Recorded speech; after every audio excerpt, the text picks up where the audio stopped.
Okay, good afternoon, students. Today's topic we will be discussing about the course introduction. It's a course that we are going to study in this semester. It will be Applied Thermodynamics 1, and its course code is ACME 16303. That will be your course that you will be studying. Uh, and my introduction. My name is Amandeep Singh Bhui. I am an associate professor in the Department of Mechanical Engineering in Amritsar Group of Colleges. So, if we talk of the difference between science and engineering.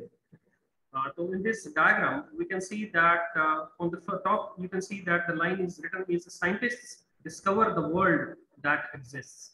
So what scientists do is they discover the laws. So scientists have given us various laws in physics, chemistry, mathematics, okay? Uh, and they define through those laws that how things move or how things they generate or regenerate. But engineers are the persons who actually use these laws, and what they do is they create things. They create things that move. Like in this example, in the diagram, you can see an aeroplane and a rocket. Okay, and then there is a launch sprayer. All three of these things they work on the which principle? It is the third law of uh, it's the Newton's third law. That is, to every action, there is equal and opposite reaction.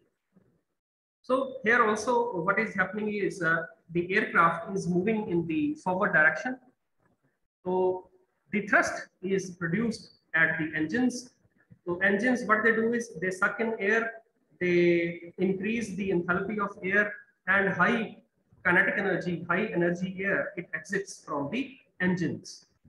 So when this air, you can see these arrows on the wings, when this high velocity air, it exits the engine in the backward direction, it produces an equal and opposite reaction in the opposite direction. That is, it pushes the aircraft in the front direction. So this high velocity air, high kinetic energy air that exits from the engines of an aircraft, it creates an equal and opposite force that is called the thrust force. And this thrust force, it helps to move the aircraft in the forward direction. Okay.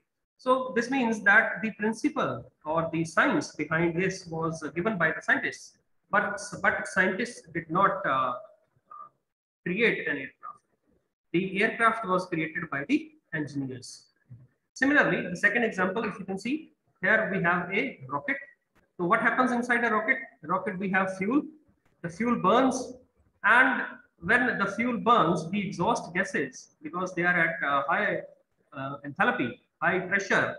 So when they escape from the nozzle at the bottom, there is this nozzle at the bottom. You can see the gray nozzle is there. So when this high enthalpy air, high enthalpy flue gases or exhaust gases, they exit this rocket from the bottom. So what it does is it creates an equivalent opposite force in the opposite direction that pushes the rocket in the upward direction. So again, the same principle, and what we have created a rocket. Now that rocket we have used to, what we have done, we have landed on the moon, we have reached moon, we have reached Mars, we have reached Jupiter. Okay. So the basic principle is that to every action there is equal and opposite reaction. And using that principle, we have created an aircraft and a rocket. And similarly, this lawn sprayer, where you might have seen this inside your lawn, in a lawn, where this bottom pipe is connected to the water supply, and high pressure water, when it passes through these nozzles at the front, what it does is when the water goes outside, it pushes this nozzle in the backward direction. And then what happens is this lawn sprayer, this jet, the top part, it starts to rotate in the clockwise direction, in the opposite direction. Okay. And And this, what it does is it sprinkles the water in the form of droplets evenly onto the lawn. So again, same principle, Newton's third law is there. And so scientists, what they do is they discover the world, they discover the various laws. But engineers, what they do is they use those laws and convert those laws into usable objects.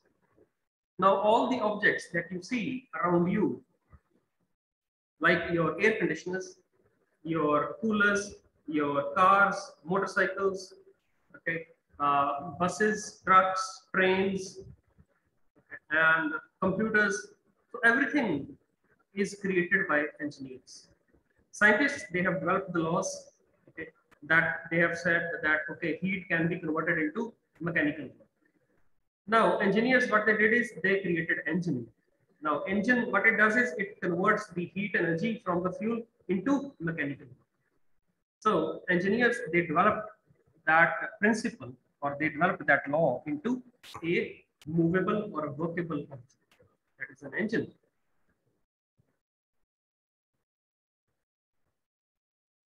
So as a mechanical engineer, I think it is required here this slide. Now, what is the scope or what are the opportunities that are there for mechanical engineers? So mechanical, and after doing your mechanical engineering, you can go into automobile industry. Automobile industry is one of the largest industries in the whole world. Okay, so you can go into the automobile industry, you can go into the cement industry, you can go into the steel power plant, steel industry, into the next is your power sector. That is the where we produce electricity. Okay, thermal power plants are there, nuclear power plants are there, solar plants are there. So you can go over there. You can go into the hydraulics, like your hydropower plant is there, hydel power plant, where you convert the energy of water into electricity, where we use turbines, water turbines. Then you can go into manufacturing also. Okay, drilling and mining industry. You can go oil and gas industry, aeronautical or aerospace industry. You can go biotechnology is another interesting that is coming up, where biotechnology and mechanical engineers they are combining their hands together. So that is another. Biotechnology is where we use the you can see the mechanical engineering and biotechnology branch. They use their expertise to create various artificial organs, like your heart shunt is there, your limbs, prosthetic limbs are there, hip joint, knee joints, okay. Bionic arms are there. Some say a person he has lost his arm, so we can using this biotechnology, we can create that artificial arm or a bionic arm. Nanotechnology is there.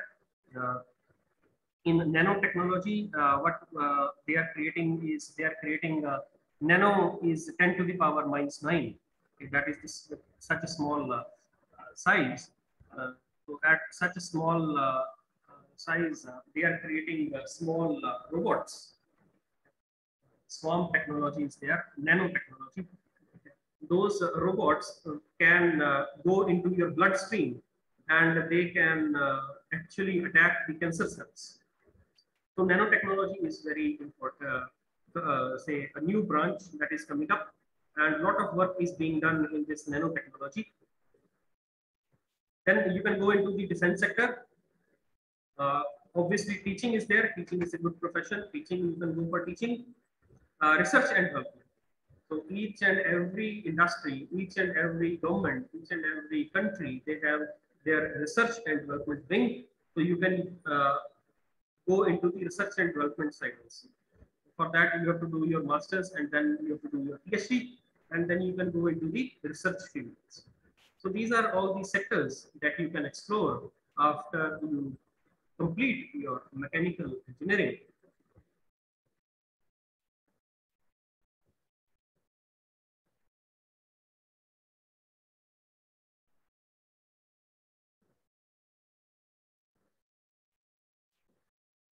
The next is about this course, that is Applied Thermodynamics 1.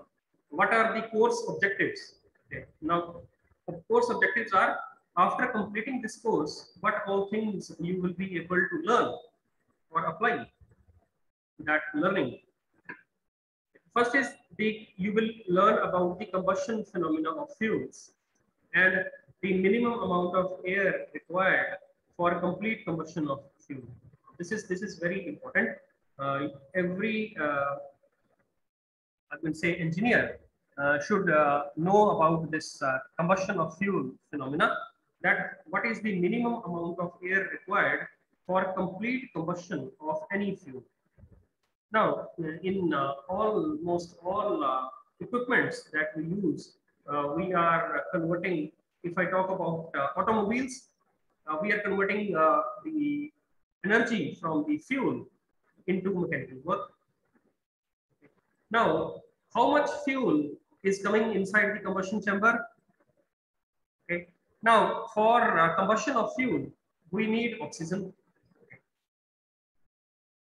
because whenever combustion takes place, that combustion is always the process of oxidation. Carbon reacts with the oxygen to form carbon dioxide, and it releases a lot of heat. So this means the formation of carbon dioxide from carbon and oxygen, it produces heat. Okay. So how much oxygen is required? What is the minimum amount of oxygen that is required for complete combustion of fuel? Because if the fuel is not burned completely, this means unburnt fuel is left, and that unburnt fuel will go out from the exhaust pipe of your bike or your car. So unburnt fuel means I have lost fuel. So this means मेरी जो गाड़ी की average है, the average of the car, it will be less, because what I am doing is I am wasting fuel. I am not properly utilizing the fuel that is coming inside the combustion chamber. I am not burning that fuel properly. So this means the science of combustion is very important.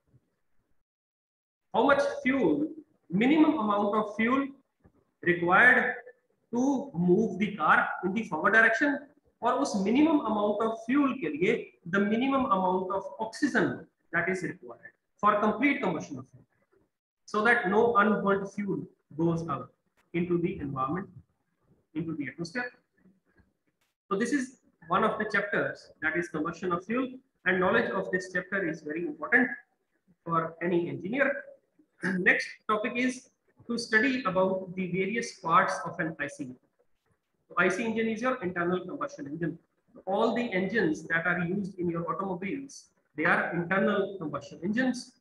Uske various parts, uska combustion phenomena. We will be learning about the testing of IC engines, how we can test the IC engine. In testing of IC engines, you will come up with what is the brake horsepower, what is the total power or the indicated power is there, frictional power is there, and what are the equipments and how we can measure the VHP or the horsepower or the brake horsepower of any IC engine. Next, the topic that comes is your steam. Okay. Now, properties of steam and the use of steam tables and Boyer chart. Study of various steam generators, जिनको हम boilers भी बोलते हैं. So mountings and accessories. Next जो chapter रहेगा आपका, that is your what are steam nozzles, types of steam nozzles, how these steam nozzles they help in converting the pressure into kinetic energy. Next will be your turbines, steam turbines, and the parameters that are associated with steam turbines. Then last is your steam condenser. Now, starting from point 4 till point 8. Point 4 पे ऊपर क्या है? Steam. So this means point 4 से लेके point 8 तक जो है we are studying about the we will be studying about the thermal power plant. ये इसके अंदर जितने भी parts हैं, these are all the parts of thermal power plant. तो thermal power plant में क्या करते हैं हम? What we do? We take water, we convert that water into steam in a steam generator. ठीक है, तो स्टीम जनरेटर, फिर स्टीम जनरेटर से the steam moves on to a nozzle where the pressure or the enthalpy of the steam gets converted into kinetic energy. So that high velocity, high kinetic energy steam, it strikes the blades of the turbine and moves the turbine. Okay. Now, when the turbine blades they move, what they do is they convert this kinetic energy of the steam into mechanical power. Now, this turbine shaft is connected to the generator where the mechanical energy gets converted into electrical energy. Now that electrical energy is stored in the batteries and is sent to the cities for use in our houses for running various equipments like your fans, ACs, coolers, okay, lights. And then after the steam passes through the turbine, it is condensed inside a condenser. And again, the vapor gets converted into liquid water. So this means from 4 to 0.8, what we will be studying all the parts of a thermal power plant. Thermal power plant, major portion of your syllabus is all these parts of thermal power plant, how steam moves from one stage to the other, and how the energy conversion takes place. उसके बारे में the course is all about that. So this is the overview of the course, that is applied thermodynamics. So the first unit is your combustion of fuel. Inside the combustion of fuel, we will be studying about the combustion equations, analysis of the products of combustion, okay. Then solution of combustion equations, theoretical, weight or volume of air required. Theoretical means the ideal, okay, or the actual or the minimum amount of air required for complete combustion. Then heat of formation, what is enthalpy of formation. Second topic is your IC engines. So here we will be studying about the injection system, that is your MPFI, CRDI system. Okay. So CRDI system is used in your diesel engines, and MPFI system, multi-point fuel injection system, is used in your petrol engines. Then we'll talk about the knocking. What is knocking? What are octane and cetane number? This is the rating of fuel. Engine performance is there, and then we will talk about the superchargers and turbochargers. So this is your IC engine. After that, we'll move on to the properties of steam and steam generators. So in this, we will talk about the formation of steam. That is how water gets converted into superheated steam. Okay, so there are various stages of steam formation. Okay, so we will discuss that in detail. Then there are those different stages of conversion of water into steam, where heat is used to convert water into steam. So we have sensible heat, latent heat of vaporization, and then is your total heat. Then use of steam tables and Mollier charts is there. How to use steam tables and Mollier charts to calculate various parameters associated with steam. Then we will talk about what are the various types of boilers that are used to convert water into steam.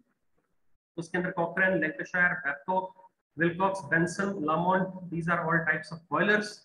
We will be studying about the working and construction of all these boilers.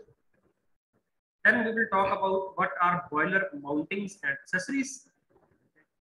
Then we will talk of boiler performance, in which we will calculate the efficiency of the boiler draught, how to calculate the chimney height, how to draw the heat balance sheet for a steam power plant. Then next topic is your vapor power cycle. After that, we will move on to next topic, that is your steam nozzles, steam turbines, and steam condensers. So in all, if you look at this is the syllabus. The first chapter जो ये रहेगा आपका, that will talk of combustion of fuel and IC engines. So combustion of fuel and IC engines, this is your first chapter. Second chapter will be your properties of steam. That is the formation of steam and the various properties that are associated with steam. तो इसके अंदर ही हम क्या करेंगे? We will learn to use steam tables and Mollier chart. How to use steam tables and Mollier chart. Okay, तो ये जो steam tables और Mollier chart है, they will be used in all the chapters after unit 2 to calculate the numericals. So very important. Next is your types of steam generators. Next is your vapor power cycle, steam nozzles, steam turbines. Two types of turbines are there: impulse turbine and the reaction turbine. And the last, after 6, there is 7th chapter. This is 7th actually. So this is your steam condensers. Okay. So this is your syllabus. You have a total of 7 chapters. Now, what are the applications of Applied Thermodynamics 1, the course that we are going to study? The first is IC engines that are used in all automobiles. Next is turbines. We will learn about the turbines. These turbines are used in thermal power plants, in your turbochargers that are used in cars, or they are also called superchargers, in IC engines and jet engines, ships, space shuttles. So we are using turbines in all these things. That is your thermal power plant, turbochargers, in IC engines and jet engines, in your ships and space shuttles. Next is your condensers. Again, condensers are used in your power generation plants or thermal power plants, in refrigerators, air conditioners, radiators, and in automobiles. And boilers, they are used in thermal power plants, in chemical industry, and in your textile industry and ships. So here, these are the applications of all the equipments that we will be studying about in Applied Thermodynamics 1, and where these things are used in your daily life. These are the applications. Now again, this is the application is there. So here you can see the IC engine, the IC engine, and these are the valves, inlet valve, exhaust valve, and this is the spark plug in between. So this engine is used in your cars and motorbikes, scooters, trucks, buses. And then on the right hand side here, you can see is what this is your aircraft engine. So this aircraft engine, it has this is your passenger aircraft engine. Okay, so you can see in between this blue is your compressor. Okay, low pressure compressor. Yellow is your high pressure compressor, and this is the combustion chamber. And at the back, these are the turbines where the pressure gets converted into mechanical work. And at the back, there is nozzle. When this high pressure air passes through the nozzle, the enthalpy gets converted into kinetic energy. And high kinetic energy air, when it goes back from this nozzle, it pushes the engine in the forward direction. And this produces thrust on the aircraft in the forward direction. And this principle is used in your aircrafts, in the missiles or rockets that we use as warheads, and in spacecrafts or the rockets that are used to take men in space. So these are other applications of this applied thermodynamics there. Now this is a typical thermal power plant, if you can see here. On the left hand side, this is your the boiler. Okay. So this red is your combustion chamber or the reactor is there, from where the air is moved. Okay, this flue gases, they become hot and they move in this direction and they pass through this boiler in which water is filled. So when this hot air comes in contact with water, so heat moves from this hot air into water, and water starts to gain heat, and at certain point the water starts to convert into vapor, that is steam. So ऊपर क्या है, on the top dome you can see the formation of steam is there. So this steam is passed through this pipe into this turbine where the expansion of steam takes place, and the kinetic energy of the steam gets converted into mechanical work. Now this turbine is connected with a shaft to the generator. So when the turbine blades move, the shaft also moves, it rotates, and it rotates the generator where this mechanical energy gets converted into electrical energy. So this electrical energy with the help of these wires is transferred to the city for use. Okay. And the leftover steam from the bottom pipe, it goes into the condenser. There you can see here, this is cold water going in, and this cold water extracts heat from the steam, and cold hot water goes out from the bottom pipe. So in this way, what happens is the steam loses its heat to this water that is circulating through these pipes, through these condenser pipes, and this steam, when it loses heat, it condenses and converts back into liquid water. So this liquid water starts to collect at the bottom tank of the condenser, and it is sucked with the help of this pump and back to the boiler. So this is the working of a thermal power plant. So we will one by one study about the various different parts of this thermal power plant. The first is your reactor, where the fuel is getting converted into heat.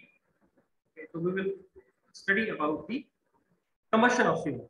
After that, we will move on to the formation of steam, how water gets converted into steam, and then we will study about the boilers, types of boilers, and the various accessories and mountings that are used on a boiler. After that, we will study about nozzle. After nozzle, we will study about the turbines, and after the turbines, we will study about the condensers. So this is your 81. So in this thermal power plant, you can see all the chapters that are associated with the various parts of a thermal power plant, and those chapters we will study one by one. Oh, after that,